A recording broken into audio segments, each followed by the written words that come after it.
नमस्कार मित्रों, आप सबको स्वागत है मेरे चैनल में। हमने आज एक विशेष टॉपिक पर कुछ छोटी चर्चा करने का प्रयास कर रहे हैं। साथ में बने रहे। मैंने जीवन में हेल्थ को सबसे महत्वपूर्ण पाया है। यदि तुम हेल्दी नहीं हो, किसी न किसी डिजीज में फंसे हो या फंसने को हो, तो ध्यान देना, आगे का जिंदगी बहुत कठिनाईपूर्ण हो सकती है। अनहेल्दी सीख जिंदगी जीना एक डेड बॉडी धोकर चलने जैसा काम है। तुम जी नहीं पाते जिंदगी, तुम देख नहीं पाते संसार, तुम श्वास ले नहीं पाते सुकून से। तुम आज सोचते हो तो सौभाग्यशाली समझो स्वयं को। थैंक्स कहो परमात्मा को कि आगे भी हेल्दी लाइफ बनी रह सके, और सजग हो जाना शुरू कर दो स्वयं के लिए आज ही से। जिंदगी को जीना चाहिए, अच्छा से एंजॉय करना चाहिए, पर ध्यान देना ये अच्छा या बेहतर भी होना चाहिए। यह बेहतर क्या है? पैसा या जीवन के लिए आवश्यक पर्याप्त सभी भोग का साधन, कुछ भी हो, यही मात्र एक बेहतरीन जिंदगी के लिए संपूर्ण चीज नहीं हो सकता। तो फिर क्या है एक सर्वोत्तम जीवन का राज जो हमें आत्मिक, मानसिक, शारीरिक स्वास्थ्य की ओर ले जाता है? आओ चर्चा करते हैं, शांति से सुनिए और अपने राय कमेंट कर सकते हैं।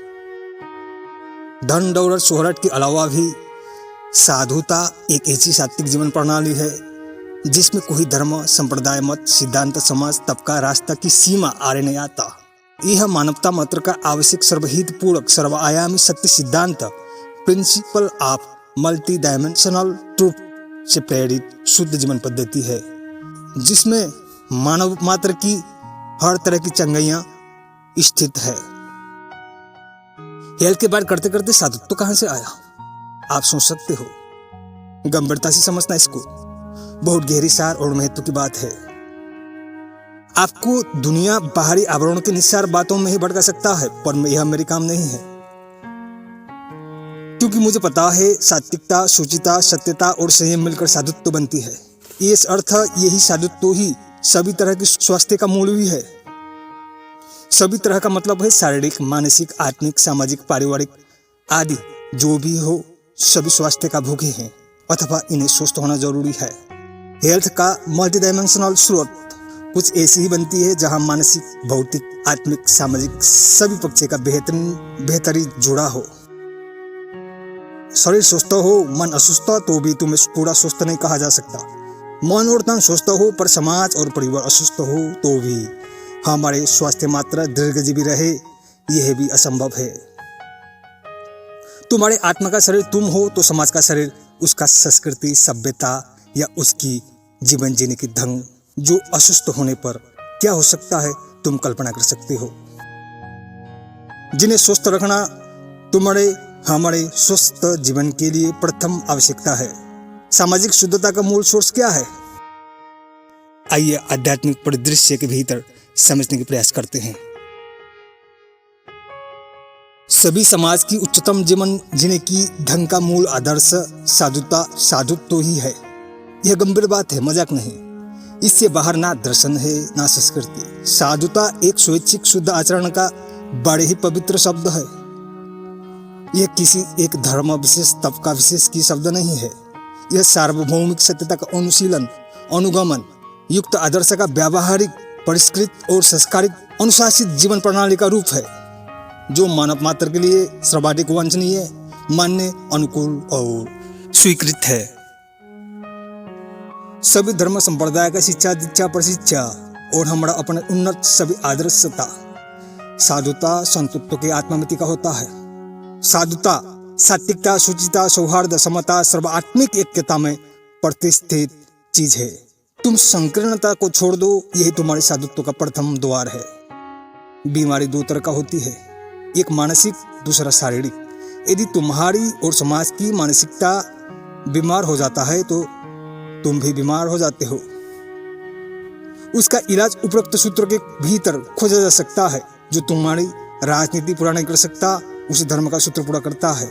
जहाँ तुम्हारे अभिमान काम नहीं करता, वहाँ समर्पण काम करती है। यह साधुत्व की लक्षण है। साधुत्व एक जीने की सही ढंग। तुम जियो खुलकर, खूब यहाँ पर, उन खूबियों पर जो तुम्हें रोगी ना बनाए, ना अभी ना भविष्य में, बल्कि योगी बनाए। यह ना भूलो, हमारी जिंदगी की एक लिमिटेशन है, उसे क्रश नहीं किया जा सकता। कई चीजें जो सात्विकता के लिए असंगत हो, वह मात्र जिंदगी को एंजॉय करने की साधन नहीं हो सकता। यदि सोचते हो कि यही जिंदगी है तो भूल करते हो, जीवन को बहुत ही छोटी अर्थ में देख रहे हो। हाँ, इसका भी जीवन में अपना स्थान हो सकता है, पर इसी को ही सब कुछ मानना यौगिक नैतिकता, जीवन या स्वास्थ्य की रूल्स से खिलवाड़ करना है। अर्थात तुम्हारा जीवन, तुम्हारे स्वास्थ्य, तुम्हारे लाइफ डिसिप्लिन अयोगिकता की ओर जा रहा है, जिसे तुम मोड़ सकते हो, मोड़ना होगा। यही हमारे उद्देश्य है। संयमित जीवन जीना सीखना होगा यदि स्वस्थ रहना चाहते हो, शारीरिक, मानसिक और आत्मिक तल पर। हमें भूख और पैसे के लिए उतनी जागरूक होने की जरूरत नहीं है जितनी हेल्थ और सोल के लिए होना जरूरी है। योग को केवल व्यायाम मत समझना दोस्तों, इसका अपना गहरी प्रभावशाली सूत्र और कई व्यावहारिक नियम साधुत्व के भीतर अवस्थित है। जहाँ व्यायाम तो है ही, पर उससे पहले मानसिकता बहुत महत्वपूर्ण स्थान रखती है। सात्विक मानसिकता के अभाव में तुम्हारा सारे व्यायाम शारीरिक स्तर पर स्थित शारीरिक आरोग्यता कायम तो कर देगा, पर दीर्घ, समग्र और गहरी लाभ के लिए यह मात्र अपर्याप्त भी हो सकता है, क्योंकि इसके लिए सर्वप्रथम मजबूत आधारशिला साधुत्व के भीतर खड़ा करना होता है, जो तुम्हारे सोचने का ढंग और तुम्हारे विचार से गहरी संबंध रखता है। हम इसके द्वारा एक बेहतर मेंटल, फिजिकल और स्पिरिचुअल सहित सोशल हेल्थ को ब्राइट या इंक्रीज कर सकते हैं। तुम अभी और को छोड़ो, स्वयं को बेहतर बनाने की ओर सोचो। एक बेहतर जिंदगी का मानक क्या हो सकता है, खोज लो उसे स्वयं में। ऋषि सूत्र तुम्हें बेहतर जीवन और समाज की बेहतरी की वास्तविक मानकों को समझाने में सहायता कर सकता है, जो अन्य मानकों से कई गुना मूल्यवान और गहरी प्राकृतिक दृष्टि को साथ रखता है। तुम जानते हो क्या सही है और क्या गलत, पर सही और गलत में कितान कर पाने वाले हमारे निर्णायक विवेक अनस्पिरिचुअल नहीं होना चाहिए। यदि हम स्पिरिचुअल न हो तो कैसे समझे कि क्या यौगिक क्या अयौगिक है, अर्थात क्या सही क्या गलत। केवल बाहरी शिक्षाओं के आधार पर ही हम अति सूक्ष्म आत्मिक और उसकी प्राकृतिक सम्यकता को जान नहीं सकते। उसके लिए स्पिरिचुअल होना ही पड़ता है, जो साधुत्व का स्वरूप में आता है। तब लाइफ का डिसिप्लिन रूल्स भी पूर्ण हो पाता है। तुम स्वयं तुम्हारे नेचर और सोल की स्थिति जितनी गहराई में अपने भीतर कर सकते हो, दूसरा माध्यम से उतनी स्पष्ट गहराई को पकड़ नहीं सकोगे। यही है यौगिकता साधुत्व के अंतर्गत हासिल होने वाली निर्णायक खूबी, जिससे तुम स्वयं को भी समुचित बदलाव दे सकते हो, तो औरों के लिए भी एक मिसाल बन सकते हो।